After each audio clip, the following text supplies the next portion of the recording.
Dayspring, and you have Jacob's Well. Now, these programs says the totals that it takes to take care of somebody for 3 months is like $33,000. How about $46,000?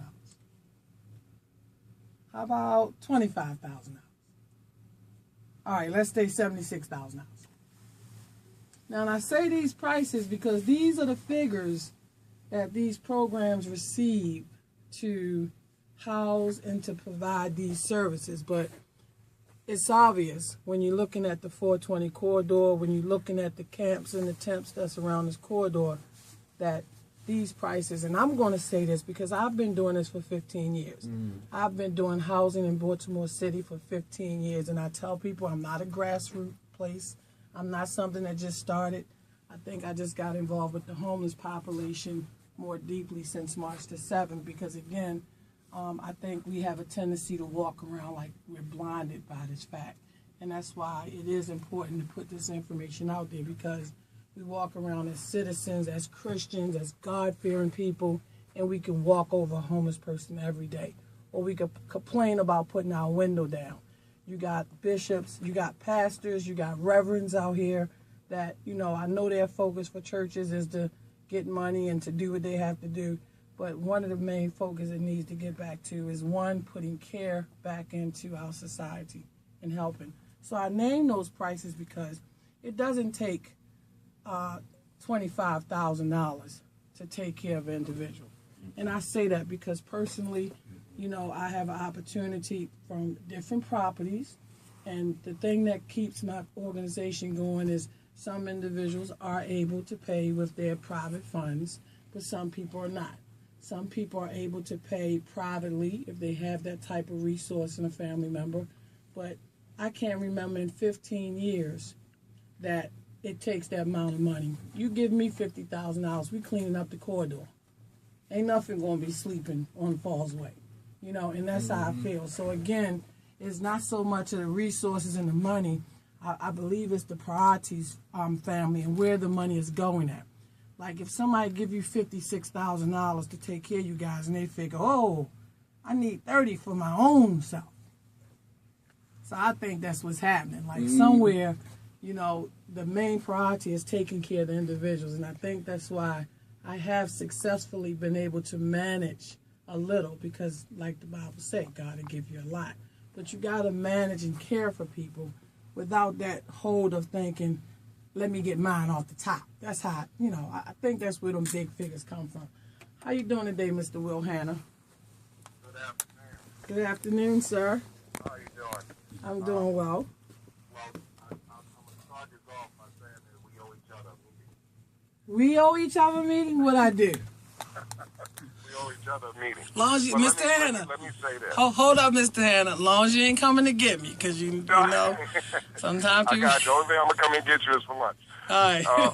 But let me say this. Yes. And I'm a Senate candidate for Maryland State Senate in the 41st District. Wow. And even though that area is not in my district, in a city that has over 40-some thousand vacant houses, we should not have a homeless problem.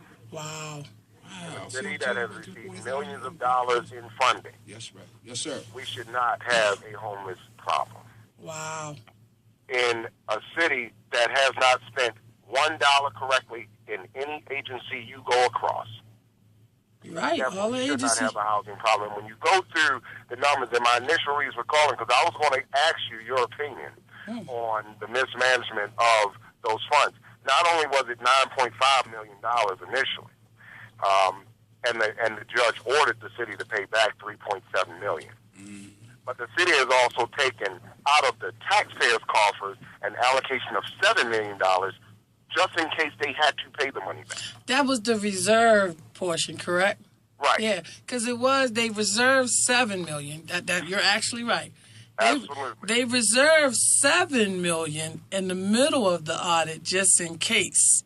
Because they knew they had already messed up. They knew. They knew they had already messed up. Somebody knew. Why? If somebody gives you $20, somebody loans you $20, and they say, I want my $20 back, you're not going to put $50 in reserve just in case you have to pay back $20.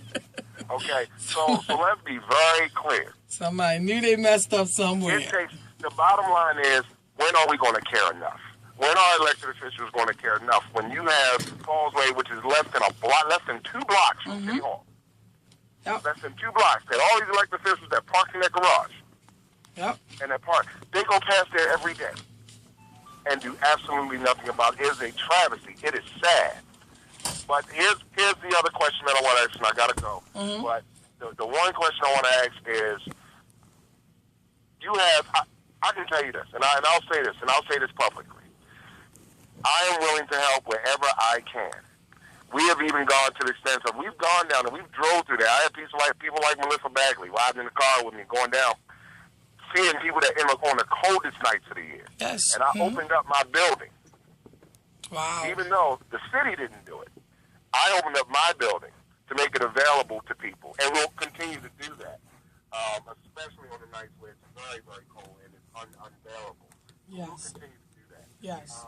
But I want to know what these guys are in your studio, and I really take my hat off them, because to be in that situation, I tell people all the time, people look at me today, but I was homeless in Texas for 6 months.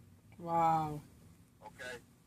And I probably never shared that before, but this is very touching to me and very personal. I, too, was homeless for 6 months. So I understand what these men are going through, what these people are going through. I understand. I can truly relate in any way that I can help and be of assistance. We're more than willing to do that, whether it's in providing revenue, providing some funding, providing housing, whatever it is that we can do. Okay. Now, what I also want to know is these men, and I don't know if there's any young ladies there. No, it's a care provider. Our next session, we're going to talk to some care providers. What skills do you all currently have that would allow you to get some sustainable employment? And I'll hang up and I'll wait on your response. All right, Mr. Hannah. Thank you so much. And before I go, thank you, Ms. Flowers, for all that you do. Make sure you have my population, but for all the people in our city. Thank you. Make sure you have my number, Ms. Hannah, 443-570-9064, so you can definitely be in touch. That's 443-570-9064. So you guys have a question out there for y'all. Tell me because when I moved I-83, they went in that house and they painted and started doing creative stuff all for themselves. So what skills do you guys feel like y'all have that y'all can be a productive working citizen in Baltimore? Well, most of all, this is Victor again. I have like roofing skills. Wow. I have you name it. I pretty much done did a little bit of it all, you know. And I was talking to my caseworker, which I have like about 2 of them, and I was asking them. I said, "What could I do to give back? I don't just want to take. Yep. I want to give back." And I was talking to this gentleman by the name of Larry again. He's a beautiful brother. I said, I want to give back. And the best thing that I could start off was doing was when we had lobby day. And I went to Annapolis, and I was telling them, I said, I would like to give back. They just allowed me to get on the board and start asking me about different opinions on how I could help out, and I'm just getting started right now, just after lobby day. Okay. So you feel like, would you consider yourself to be a multitasker, entrepreneur? Yeah. Like you may say, I could paint, I could do some roofing, I could do some demolition, I could clean out a house real good. So those are skills that work, because again, if you have individuals, just like Mr. Hannah was saying, it's about really, and as a part of the new care providers network, it's about pulling our contractors together, pulling people together that may have small and odd jobs and can be able to utilize the skills that are there. That's another thing that we put out there. So, Mr. Arnold, you got some. Mr. Arnold look like you might want to sit down and watch the game. I got multiple skills. I can paint. I can do demolition. I mean, I can do all sorts of, different kind of work like laying concrete and just working on houses and stuff like that inside. Different issues. I got multiple skills. So. Okay, Mr. Jackson. I mean, I once had the skill to be a welder. I used to be a building, like a building trade person. Wow. Okay. But I can't do them things no longer because I have a disability right now. Yes. And that's why I was still in the predicament that I'm in, because I'm studying this waiting. Mm-hmm. One of the things as an entrepreneur and the skills that you guys have, it's about giving back to others too. Because even if you do some kind of apprenticeship, if you're working with somebody that's training somebody to do some welding, you may be the part of it that can give them some educational piece to it, or to give them some information about what's going on. But I believe every skill is something that we could be able to utilize in Baltimore City. Baltimore City is a big place, and when you have individuals, like we seek out all of these buildings and everything that's going on, is something there for individuals to be able to do, even to start giving employment with the homeless population. So it definitely needs to be something of employment with our homeless people. Not to the point where you got to go and do a 20-page application. You got to be able to figure out A and B and C. Like somewhere you should be to be grandfathered in. Like, you got enough wisdom and some principles and seniority that you should be able to just have that opportunity, just like you said, Mr. Victor, prove yourself. And that's interesting because one of the things, and I shared this with my listeners last week, when I went to see the executive director of Homeless Services, I said, look, it ain't about the money for me. Mentor me. Give me some guidance. Support what I'm already doing. House homeless people. Can you do that? And in her mindset, it kept going back to, well, we don't have no funding.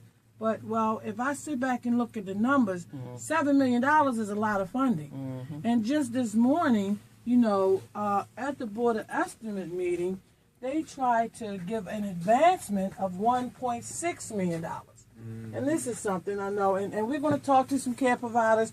We got Sister Nadia here that runs the shelter. We're going to let them come in on our next session because, again, it's about the resources that's out there. Like when you sit down and hear this morning, they're trying to advance. Director of Homeless Services is trying to advance $1.6 million to their current service providers. I have a problem with that because why continue to give money to the old and not give the new opportunities to come in? Because, and this goes out to Jack Young and some of the council people before they start sitting back, just listening to people, calling the people in the community that is living it in the trenches. We are working with you guys. Like they could sit down and ask Kate Burdell and Olivia Farrow and Adrian Byrne. They could ask them all day, but they're not on Falls Way. They're not living and understanding. They don't even come down there. No. So again, it's like if they stay up the top and never come down the bottom, they're not going to get the true facts. So that's why you guys, and that's something you're going to be equipped with. You can come and use a computer. You got to email these individuals so that they can know, look, we out here too. You ain't got to go asking everybody else about us. Don't ask nobody about us who don't never live in our shoes. So, and that's real important to do because it's like to give individuals an advancement of $1.6 million because, yes, it's time for that quarter year and the money come in and they got to put it somewhere.